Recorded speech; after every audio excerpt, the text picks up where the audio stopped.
निश्चयाचा महामेरू भोवतीजनांचे आधारू अखंड तिथीचा निर्धारू श्रीमंत योगी निजवंत पुण्यवंत यशवंत कीर्तिवंत सामर्थ्यवंत क्षत्रिय कुलावतंत सिंहासनाधीश्वर राजाधिराज योगीराज श्रीमंत योगी श्री श्री श्री छत्रपती शिवाजी महाराज की जय. आवाज आलाच नाही. छत्रपती शिवाजी महाराज की जय. आता खरं स्वराज्य निर्मिती सारखं वाटतंय. आता खरं स्वराज्य निर्मिती सारखं वाटतंय.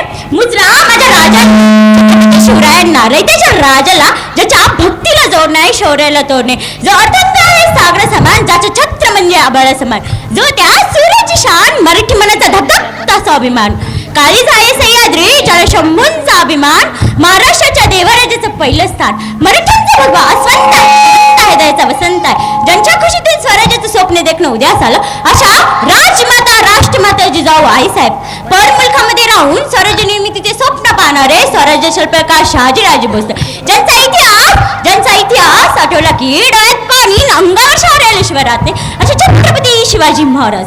पित्याने निर्माण केलेलं स्वराज्याचं रक्षणच नाही तर पित्याने निर्माण केलेलं स्वराज्य 10 पटीने वाढवलं, असे ते शंभूराजे म्हणतात ना. नियतीचे मालिकपणा, आपण परिस्थितीचे गुलाम बनू नका. नाचू कीर्तनाचे रंगी, ज्ञानदीप लावू जगी. कीर्तनाच्या माध्यमातून प्रोत्साहन देणारे संत तुकोबर आहे. दिवसभर हातात खराटे घेऊन गाव स्वच्छ करायचे, दिवसभर हातात खराटे घेऊन गाव स्वच्छ करायचे आणि रात्री कीर्तनाच्या माध्यमातून लोकांचं डोकं स्वच्छ करायचे.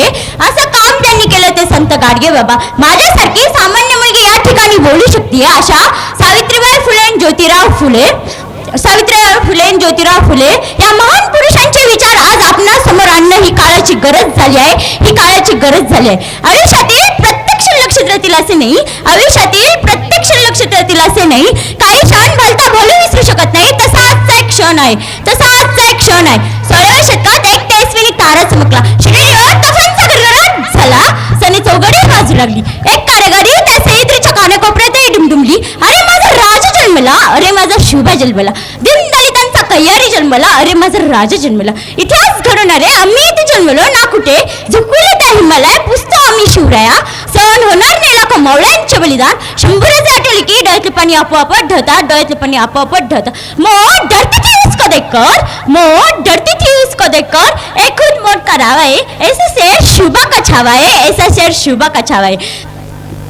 खरं तर आजकालची परिस्थिती काय हो, घरापुढची तुळशी गेली, घरातली माणसं अशी झाली, घरापुढचा सडा गेला, घरातल्या माणसांचाच नाराज झाला, घरापुढची रांगोळी गेली, घरातली माणसंच रांगोळी होऊन बसली. तुम मुझे खून दो, मैं तुम्हें आजादी दूंगा, असे म्हणणारे सुभाषचंद्र बोस आज आम्हाला कुठे पाहायला मिळत नाही. मैं मेरी झांसी नहीं दूंगी, इंग्रजाशी लढा देणारी राणी लक्ष्मीबाई आज आम्हाला कुठे पाहायला मिळत. मग मला असं वाटतं या राजांचे बलिदान या मातीत व्यर्थ गेली की काय, या महान पुरुषांचे बलिदान या मातीत व्यर्थ गेली की काय. स्त्री आत्महत्या, स्त्री पुरुष हत्या, शेतकऱ्यांची आत्महत्या, बलात्कार, भ्रष्टाचार यासारख्या अनेक गोष्टी पाहिल्यावर मला असं वाटतं हा छत्रपती शिवाजी महाराजांचं स्वराज्य होतं का हो. यासाठी जिजामाता धडपड करत होत्या. आजकाल 10 वर्षांच्या 20 वर्षांच्या मुलींवर बलात्कार होता. त्यावेळी वाटतं की खरंच हा महाराष्ट्र महाराजांचा आहे का हो, खरंच या महाराष्ट्रात महाराज होऊन गेले.